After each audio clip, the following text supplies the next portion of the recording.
Bonsoir à tous, bienvenue à Un jour, un psaume, l'émission qui t'amène plus près de la bénédiction.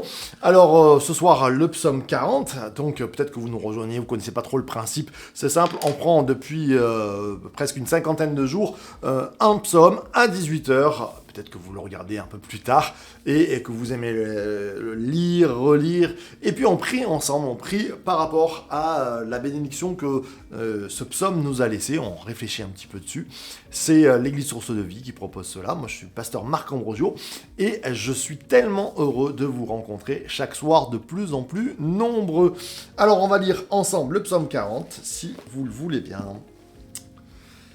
Psaume 40. J'avais mis en l'Éternel mon espérance et il s'est incliné vers moi. Il a écouté mon cri, il m'a retiré de la fosse de la destruction, du fond de la boue. Il a dressé mes pieds sur le roc et affermissant mes pas, il a mis dans ma bouche un cantique nouveau, une louange à notre Dieu. Beaucoup le verront et auront de la crainte, ils se confieront en l'Éternel. Heureux l'homme qui place en l'Éternel sa confiance et qui ne se tourne pas vers les arrogants et les partisans du mensonge. Tu as multiplié, l'Éternel, mon Dieu, tes merveilles et tes desseins en notre faveur.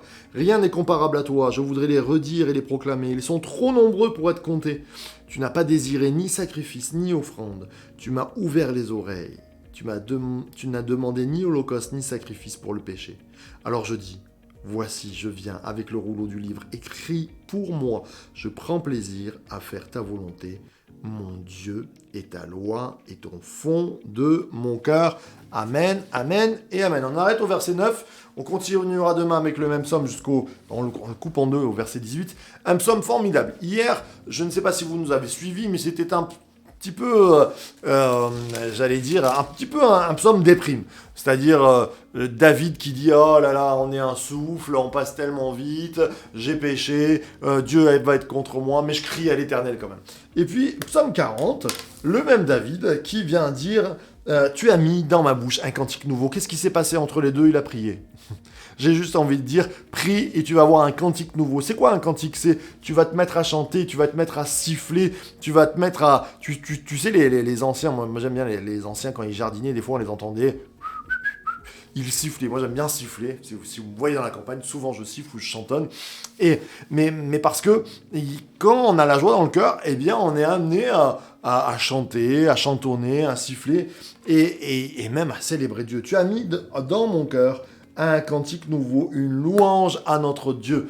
Et je crois que, vous savez, notre corps, notre âme et notre esprit, quand il va bien, quand il est heureux, quand vous avez le sourire, c'est déjà une louange à votre Dieu. Qu'est-ce que voient les gens de ta part? Quand ils te voient, comment ils te voient? Et je crois que c'est important de bien réfléchir à cela, parce que je crois que notre vie, elle doit transpirer la louange à notre Dieu.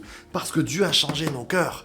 Bien sûr, hier, on était déprimés peut-être parce qu'on se disait aïe aïe aïe, ça va pas, on passe, on vieillit, il n'y a pas tout ce qu'il faut. Mais quand un souffle de vie vient, alors il y a un cantique nouveau dans notre vie. Que notre vie soit, j'allais dire, un cantique.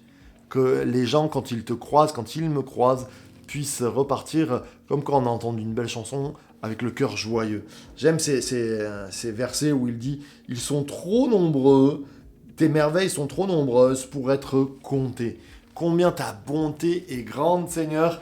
Alors je dis, voici, je viens avec le rouleau du livre écrit pour moi. » David avait compris que la parole de Dieu était écrite pour lui. Est-ce que tu as compris que cette parole-là, elle n'est pas écrite pour ton voisin, elle n'est pas écrite que pour Marc Ambrosio, elle est écrite aussi pour toi. Elle va te faire du bien. Et c'est pour ça qu'on lit les psaumes le soir. On se fait du bien. On a peut-être eu une journée compliquée, mais quand on lit ça, on se dit « Ah oui, Dieu pense à moi en ta loi, et ta loi est au fond de mon cœur. » Cette parole-là, souvent on voit la loi, la Torah, comme quelque chose de lourd, de un peu dur à accomplir. Mais en fait, la loi, pour David, c'est un chemin. Je l'ai expliqué dans les Jesus Coffee, c'est un chemin pour nos vies, c'est un chemin qui nous amène à connaître Dieu. C'est un peu une chasse au trésor pour trouver Dieu. Et peut-être que ce soir, eh bien, tu es revigoré, eh bien, on va louer le Seigneur ensemble. Peut-être que tu n'es pas du tout en pleine forme et que tu es un peu un côté down, déprimé, eh bien, on va prier pour que tu sois heureux, afin que tu accomplisses ta vie. Ta vie, elle est là pour être un cantique nouveau à l'Éternel. Ton corps, avec un grand sourire, ton esprit, avec un esprit heureux et une âme qui est réparée, consolée pour pouvoir aider les autres. C'est juste merveilleux.